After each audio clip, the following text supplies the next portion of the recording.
TV Official. So, yun. Inyo sa mga kabagis, this is Jubilito TV Official at eto na naman po muli ang isang edisyon ng ating reaction video, mga kalingap at kabagis. No?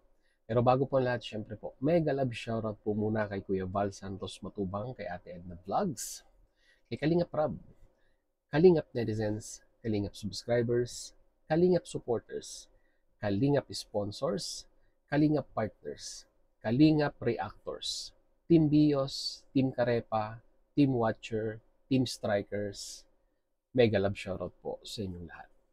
So ito na nga mga kalingap at kabagis, no? For today's reaction video, gawan lang po natin ng reaction at pagbibigay ng ating personal opinion mga kalingap at kabagis regarding po dito sa usapin sa dati pong reyna ng Team Kalingap, mga kalingap at kabagis. No? Ang prinsesa ng Kalingap, ang kauna-unahang prinsesa ng Kalingap, ang kauna-unahang naging milyonarya sa papel, mga kalingap at kabagis, na beneficiary po ng Kalingap. Alam ko po, no, mga kalingap at kabagis, marami ang nagmamahal kay Rina. At kaya nga po noong siya po ay binawi na po ni Nanay Melanie, ay may mga nalungkot at nagparating ng kanilang, sabihin na nating, disappointment kung bakit po ganon ang nangyari. Pero ang community po ng Kalingap ay nag-move on, mga kalingap at kabagis. Dahil nga po, syempre, karapatan po ng magulang na alagaan po ang kanyang anak. At yun po ang ipinaglaban ni Nanay Melanie. Kaya nga po ito pong si Rina ay nabawi po, no, sa poder ng pangangalaga po ng Team Kalingap. At alam naman po natin, mga kalingap at kabagis, no, hindi naman po natin may pagkakaila kung ano po yung klaseng pag-aalaga ang ibinigay ng Team Kalingap kay Rina, no? Nandun po yung naipaayos or sabihin na natin naipa-renovate po yung tinitirhan nila ni Tatay Nestor noon, mga kalingap at kabagis, na hanggang ngayon bilib na bilib po ako kay Tatay Nestor. Kahit wala na po si Rina doon, mga kalingap at kabagis, ay grabe po yung pong pag-aalaga doon po sa bahay na iginawad po sa kanila ng Team Kalingap. Siyempre po yung pagtulong nandun pa rin po. Hindi po mula noon hanggang ngayon, hindi po nawala, mga kalingap at kabagis. Kahit wala na doon si Rina sa poder ni Lolo Nestor, ay masasabi po natin talagang pinapahalagahan po ng mama yung mga bagay-bagay na ipinagkaloob ng Team Kalingap sa kanya. So, yun, mga kalingap at kabagis, isa po yun sa mga naging achievement ng community po ng Kalingap. Pero ang pinaka-importanting naging achievement po, no, ng Team Kalingap kay Rina ay yung pong may paggamot siya. Diba? Naalala nyo po, ay grabe po ang mga doctor's appointment na ginawa po ng Team Kalingap kay Rina. At dahil po sa pangangalaga ng isang Kalingap partners, ay mas lalo pa pong na-enhance yung development, no, in regards with mental development dito po sa batang ito. Kaya kudos sa iyo, no, Roda Mix Vlog, dahil ikaw lang po ang bukod tanging Kalingap partners na tumanggap sa hamon po nila Kuya Bal at ni Kalingap Rab para alagaan itong si Rina, na alam naman po natin na talagang masasabing it will be a big challenge para sa isang individual na mag-alaga po ng may ganitong, sabihin na nating kondisyon, no, mga kalingap at kabagis. No? At dito rin po ay talagang masasabi natin na si Roda Mix Vlog ay hinangaan ng mga community po ng Kalingap dahil sa ipinakita niya pong professionalism in regards po sa pag-aalaga ng isang Rina, na kung saan, mga kalingap at kabagis, ay itinuring na parang isang anak dito pong si Rina, no? Yan po talagang nakita natin yung unti-unting pagbabago ni Rina nung siya po ay ipinapagamot ng Team Kalingap. Kasabay din po noon, mga kalingap at kabagis, no, dahil nga po sa kagustuhan na talagang dumating ang isang araw na ang isang Rina ay makakausap o magkakaroon ng isang normal na interaction sa isang normal na individual, mga kalingap at kabagis, ay pinag-aral po sa isang eksklusibong paaralan dito pong si Rina ng Team Kalingap. Sa lohika po, no, mga kalingap at kabagis, no, Nakita din po natin yan at nasubaybayan din po natin yung kanyang pag-aaral dahil syempre po binablog po ni Roda yan at that time, mga kalingap at kabagis. No? At syempre po, kinagiliwan at marami po ang natuwa yung sa mga daily vlogs ni Roda na ipinapakita yung daily life ni Rina bilang isang individual na batang sabihin na nating nagsisimula ng baguhin ang kanyang buhay. No? So matagal-tagal din pong kinupkop ng Team Kalingap ito pong si Rina, mga kalingap at kabagis. At ang pinakamaganda pa po dito, mga kalingap at kabagis, ay hindi po ipinagkait yung karapatan ng lolo para bisitahin at kumustahin yung kanyang apo. Saksi po ang mga viewers ng community po ng Kalingap dito po sa pagbisita ni Lolo Nestor at magkaroon ng konting bonding moments, mga kalingap at kabagis, dito po sa kanyang apo. Pero ang naging priority po talaga, mga kalingap at kabagis, ng Team Kalingap ay yun pong psychological and mental development niya po. No? Doon po nag-focus ang Team Kalingap. Pero it's been what? It's been 9 months na po, no? Mga kalingap at kabagis, nung ito pong si Rina ay kinuha na po sa poder ng Kalingap. Dahil nga po sa pag-push ng kanyang nanay na siya na daw po ang mag-aalaga. Yun po, mga kalingap at kabagis, ang naging kasunduan sa barangay. Dahil alam naman po natin, mga kalingap at kabagis, na may mga taong nasa likod ni Nanay Melanie kung bakit po na-push na kunin or bawiin itong si Rina sa poder po ng Kalingap. At bilang respeto po, no, sa ina na nagluwal sa kanyang anak, ay inonor po ng Team Kalingap yung request ni Nanay Melanie na muling maibalik sa kanya yung kanyang anak. At dito po, mga kalingap at kabagis, yung mga part na yon, nung it's been 9 months nga, sabi ko po, ay nagkaroon po ng kasunduan sa barangay, mga kalingap at kabagis. Na ang kasunduan na ito ay gagamitin ang kabuhayan ng kanyang nanay para may taguyod ang kanyang anak dahil nga po medyo gumaganda na po daw ang kanyang pagbababuyan at yun po daw po yung ipang susustento niya dun po sa kanyang anak. Mga kalingap at kabagis, dito po sa video ito ay ipaparemind ko lang po sa inyo kung ano po yung naging kasunduan sa barangay, mga kalingap at kabagis. Pakinggan po muna natin ito. Ay kaya na nila kanilang anak dahil meron na siyang hanap buhay sa pag-alaga ng baboy at sa partehan ng kanyang asawa. Okay. Kaya niya na daw pong buhayin si Rina dahil nga daw po sa kumikitang kabuhayan sa pag-aalaga ng baboy and at the same time doon po sa partihan ng kanyang asawa. So ibig sabihin kung ano man yung kikitain nila sa pag-aalaga ng baboy, yun po yung ipang susustain ni Nanay Melanie dito po kay Rina by means of what? Sa kanyang welfare, sa kanyang pagpapacheck up, sa kanyang pagpapaaral. So yun po yung naging kasunduan ng Team Kalingap kay Nanay Melanie at dito po sa barangay na kung saan itinurn over po ito pong si Rina, no? Mga kalingap at kabagis. At ito naman pong part na to, mga kalingap at kabagis, ay kinakausap ni Kuya Mel kung paano nga po isusustain ni Nanay Melanie ito pong si Rina. Pakinggan po natin. Paano mo maaalagaan si Rina kung meron ka pang maliit na anak? Ay kaya ko naman po. Kaya ko naman po at hindi ko naman po hindi ko po alagaan at anak ko naman baga po. Tama. Kaya kahit ano pong mangyari, maalagaan ko naman. O kasi nga, ang Team Kalingap, ang foundation. So kahit ano daw po ang mangyari ay maaalagaan at maaalagaan po, mga kalingap at kabagis, ni Nanay Melanie ang isang Rina na kanyang anak, mga kalingap at kabagis. So, masaya ang Team Kalingap sa ganitong kasunduan.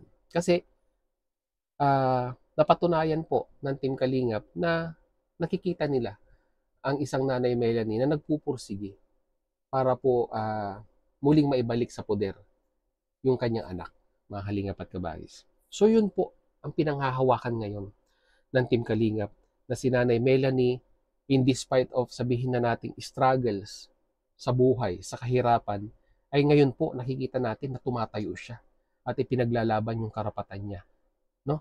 Na alagaan po yung kanyang anak. So ang Team Kalingap po ay humahawak doon po sa kasunduan na yon, mga Kalingap at Kabagis. 'Di ba? Pero bakit ngayon, mga Kalingap at Kabagis, meron po tayong narinig sa isa sa mga nagpabahay, no? Dito po kay Rina, mga Kalingap at Kabagis, no? Yung pong leader ng Rina's Best Team Ever at yung kilala din po nating vlogger na kung saan ay talagang simulat sa pool na nabawi po ito pong si Rina sa community po ng Kalingap ay punong-puno po ng issue, mga Kalingap at Kabagis.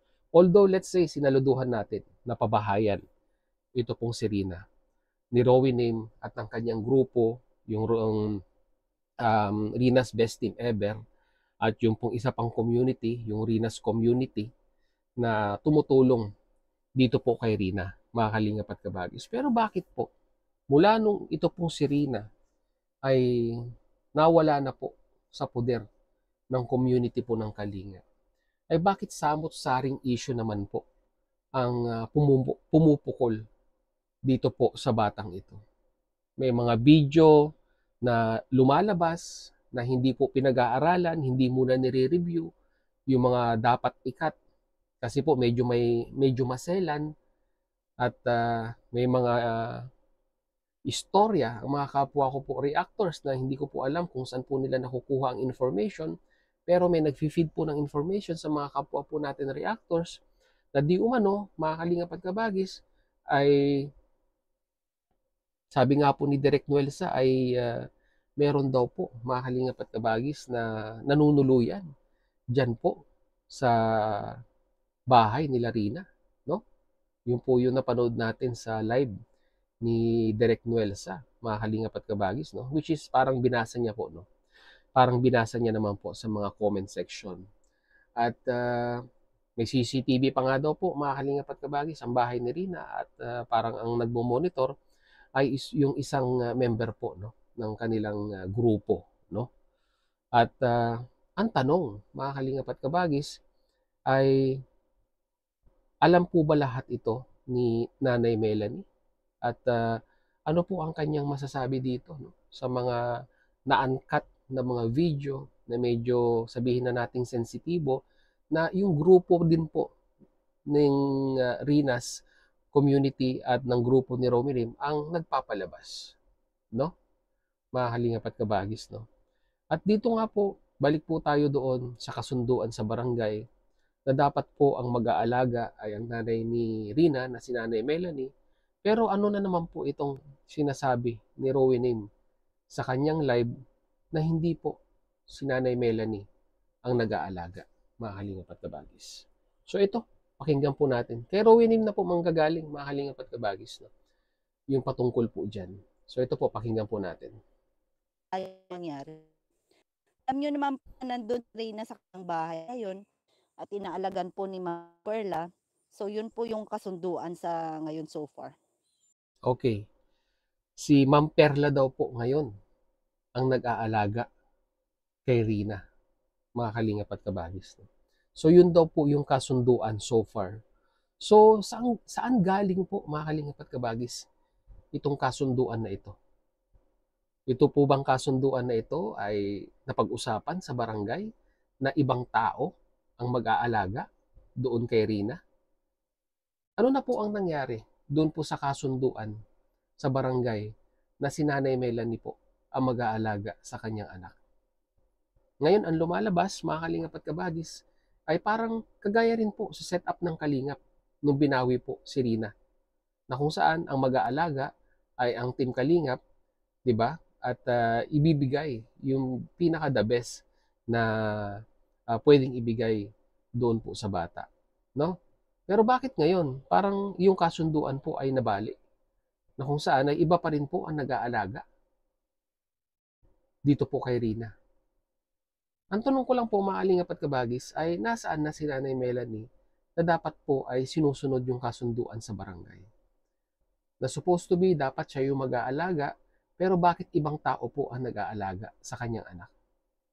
At supposed to be dapat doon po siya nanunuluyan, mga Kalingap at Kabagis, sa bahay ni Rina. 'Di ba? Kasi po, syempre, bilang isang minor de edad at hindi pa po kayang tumayo sa kanyang sariling paa, dahil alam naman po natin ang kanyang kondisyon, ay dapat po yung presence po ng mga magulang ay nandun po palagi, no? Mga kalingap at kabagis, no? Pero bakit ang lumalabas ngayon ay magkaiba ang tinutuluyan ni Nanay Melanie at magkaiba ang tinutuluyan ni Rina? Bakit magkahiwalay sila? No? Mga kalingap at kabagis. Supposed to be dapat magkasama sila kasi nga po, based sa kasunduan sa barangay, si Nanay Melanie po ang mag-aalaga sa kanyang anak. Na dapat nandoon din po nakatira sa bahay na ipinagawa.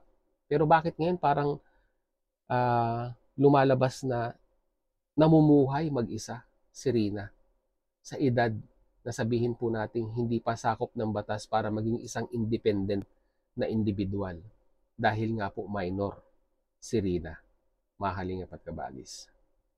So ito po yung mga katanungang bumabalot ngayon sa mga netizens at kagaya ko na rin pong isang reactor, mga kalingap at kabagis, kung bakit po ang isang Rina na binawi ng nanay noon na sinabi po na aalagaan, bakit ngayon po ay hindi po siya ang nag-aalaga?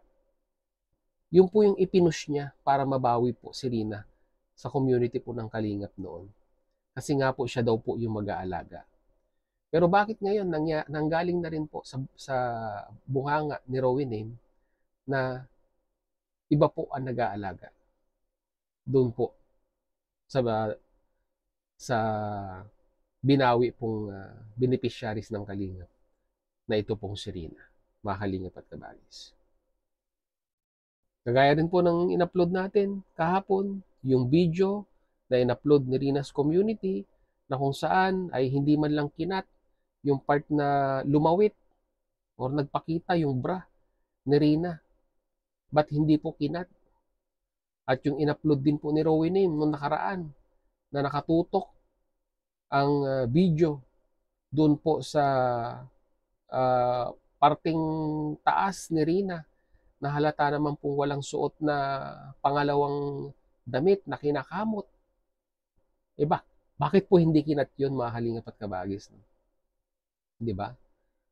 Na magiging, sabihin na nating magiging issue at mapag-uusapan, mga kalingap at kabagis. Diba? Ano po ba yun? By accident or hindi po intention? Kung hindi po intention, dapat binura na, 'di ba? Kung nakita nilang ito baka mabash si Rina dito sa video ito, ay burahin na lang natin, edit na lang natin tapos ikat natin yung part na yun. Dapat ganon.